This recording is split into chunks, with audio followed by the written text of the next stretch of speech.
welcome back to my channel. As announced and promised in my last Vienna video, I will share with you my recipe for the Viennese Kaiserschmarrn today. It was the preferred dessert of Emperor Franz-Joseph, and I can tell you every child that likes pancakes will love this, and it's quite easy to make. So I will show you an adult version and a children's version, and I would say let's start right away. So you will need 120 grams of wheat flour. You will need a coffee spoon, that's an Austrian measurement, so a very small spoon, coffee spoon of vanilla sugar, a pinch of salt, then icing sugar at the very end, a quarter of a liter milk, 4 egg yolks and 4 egg whites. We will separate them. Then 30 grams of raisins, and they're soaked here in rum. So obviously when you make it for children, you take the raisins without the rum, or if the children do not like raisins, you just leave them away, or you make one part with the raisins and one part without. That is very easy to separate. You need butter, and then you need a little bit more of sugar on the side. That is at the very end. You will see that we will caramelize the schmarrn, but for the dough of the schmarrn you will also need 50 grams of sugar. So let's start with mixing the ingredients that go together with the flour. First we will separate the egg whites from the egg yolks, because the egg whites go with the sugar. Okay.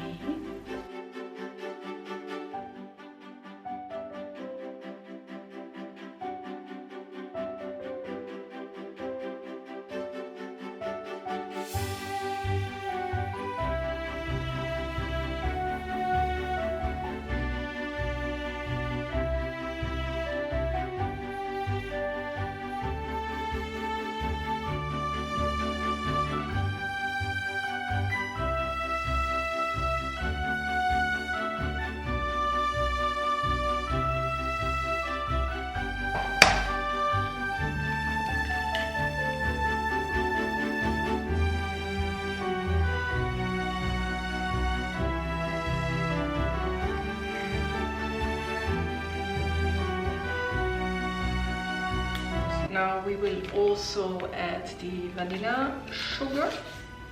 So we add the coffee spoon of vanilla sugar, and then we add the milk.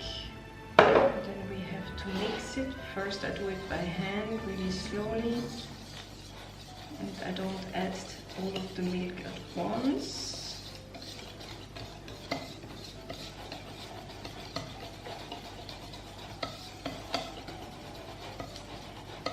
That is far too thick, so we add more.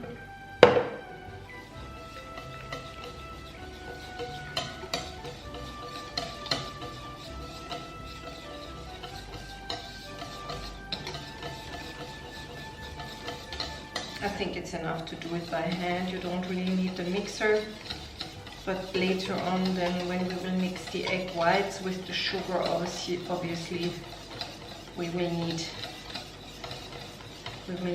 the mixer for that.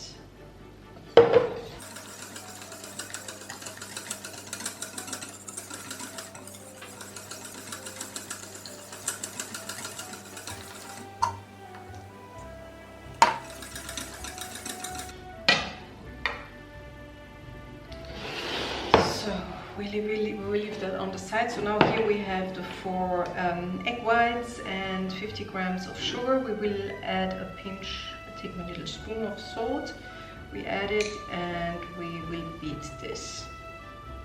So this is important that we have a good, what we call an egg snow once we have beaten this, because we will add it to the dough that we have prepared in the first step. And this will make the Kaiserschmarrn very fluffy. As you have seen, we work with 120 grams of flour, so if we don't make it fluffy, then we will have a floury dough, and that is never good for taste. So I think we can speed up things.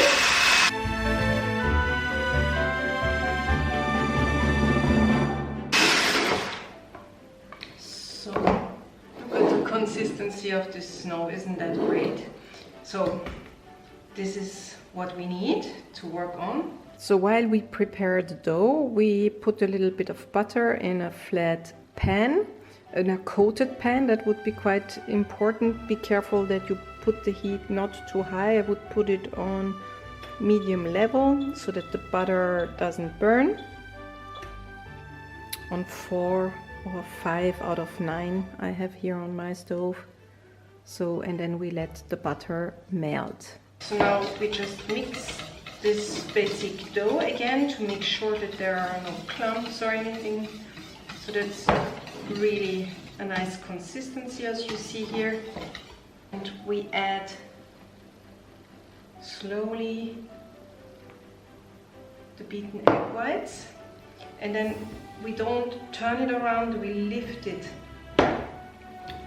And we mix it carefully, because if we don't do that, then all the air goes out and all the work that we invested was useless. And we want, as I said before, a very fluffy dough, because that is really what makes the difference and what is also a sign of quality. If you ever get served, and that happens, yeah, fair enough, and it's always annoying, even in Austria, very often you get served floury and not so good Kaiserschmarrn, and then really makes me mad, because I live in Germany and once I'm in Austria I really want to enjoy it, and then if they don't make it correctly and if they don't invest this work and if they're not careful with the dough, then it's not nice.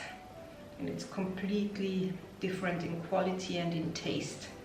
So take your time, don't haste. Good things take time, as you know. This is also why I don't add everything at a time. Slowly but surely. I might speed up the film a bit, so if it looks fast on the movie on YouTube, then it's because I speeded it up so that you don't have to wait all this time, but really take your time and don't hurry. Here the butter is melting. It's about 50 grams of butter, and now we add the dough.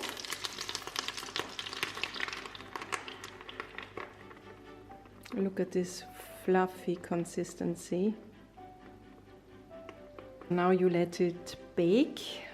Takes a bit of patience.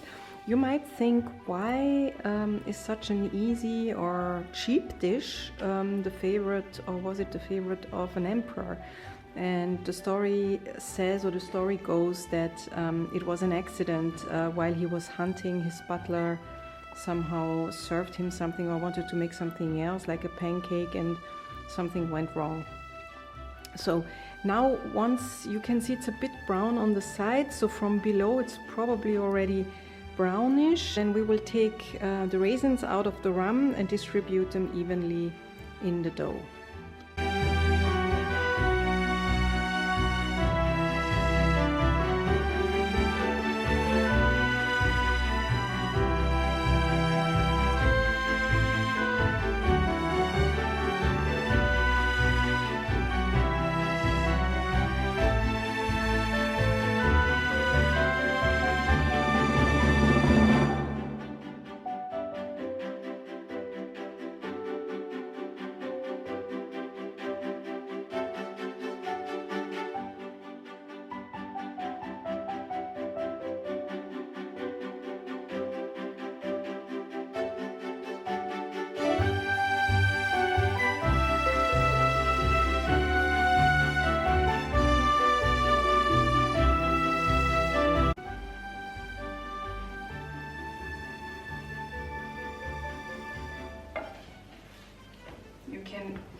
Rip it apart in little pieces like from a cake, and then you can turn it around easily so that this doesn't burn from below.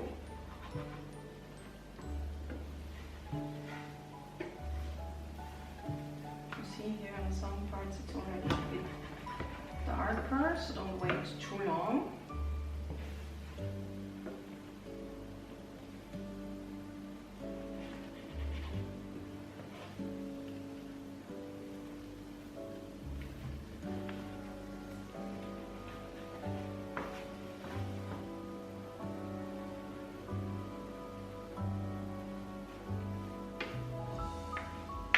Schmarrn is, by the way, a very weird word. If you translate it, it's like nothing. This is a Schmarrn. This is nothing.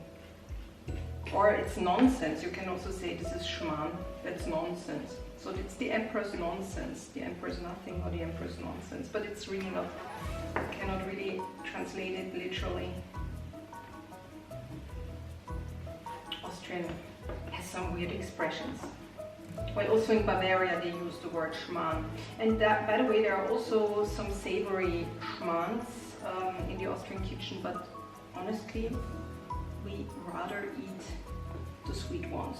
And also you can make it as a dessert, but the Austrians, they also, depending on the size of the portions, you can eat it as a main dish as well. Austrians have a tendency of having some recipes that are really sweet dishes as main courses. So as you see, they're like little fluffy packages, you see. So this is about the size that you want the pieces to rip them, and you don't cut them, you really like rip them. You can do that with 2 forks, traditional way, but I don't want to use forks in this pan of mine. It's a coated pan. It works very well with those wooden spatulas. And then you turn it around until there is until all the dough is baked, no wet dough to be seen anymore. So you turn it around, and while you do that, so before everything is golden brown, we will split it like the Red Sea here in the middle. And then we start doing what makes the difference between a good and an excellent Kaiserschmarrn, is that you will be adding sugar here directly on the surface of the pan in the middle. And we will let it caramelize a little bit, because a caramelized Kaiserschmarrn, that's what you want. That is absolutely the best. So don't let anybody tell you otherwise. The best Kaiserschmarrn I have eaten in my life was in Ischgl in the Alpenhaus. But that was a few years back. Ischgl is a very, very nice ski resort, even though it got into the news because of COVID. You might remember at the beginning. That's where everybody brought it back home, even to Iceland. Yeah, and but yeah, the cook who made it, he's not working in the Alpenhaus. That's the restaurant on the middle station, and he's not working there anymore. So when I went there a year later, I ordered a Kaiserschmarrn, and I could tell it was not the same cook, because he didn't know how to caramelize the sugar. So some people also say that you can bake it, you know, once it's still a bit humid, you can also put it in the oven. But I want to do the caramelizing here, and I want to surveil it, so that's better to do it in a pan. That's at least my opinion. One can of course add a little butter if you want. And as I said, pay attention to the fact that the dough is baked, fully baked. So this quantity is for 2 to 3 portions, depending on, yeah, as a dessert. Obviously, it's not enough for a main course. I mean, if there's 3 children, that's maybe even 4 children, depending on their age and their appetite. You will see your children will just adore that. It's gonna be one of their favorites. Now while it's still baking, I will lower the temperature on 3 in order to make sure that it doesn't burn. So while the dough is still baking, we will prepare the dish in which we will serve it. You eat it with a fork and a spoon. We will be needing the icing sugar to put on top. And in Austria it is served with Zwetschgenröster, which is nothing else but stewed plums or a compote of plums, but it's a special recipe. I will write it down below if you want to make it yourselves. Otherwise you can buy it from the brand Dabo, as you see here, and you can order that online. Or you can take any other marmalade like apricot marmalade, that's also good, but I think it needs something sweet to go with it. So try it out, and if you find something with plums, that's the typical combination. Now we put the Zwetschgenröster on the side. You see, it's not like jam or marmalade, it's a bit more liquid. So this is why it's a really compote Zwetschgenröster. Have a look down below. Now we're gonna split this up and serve it.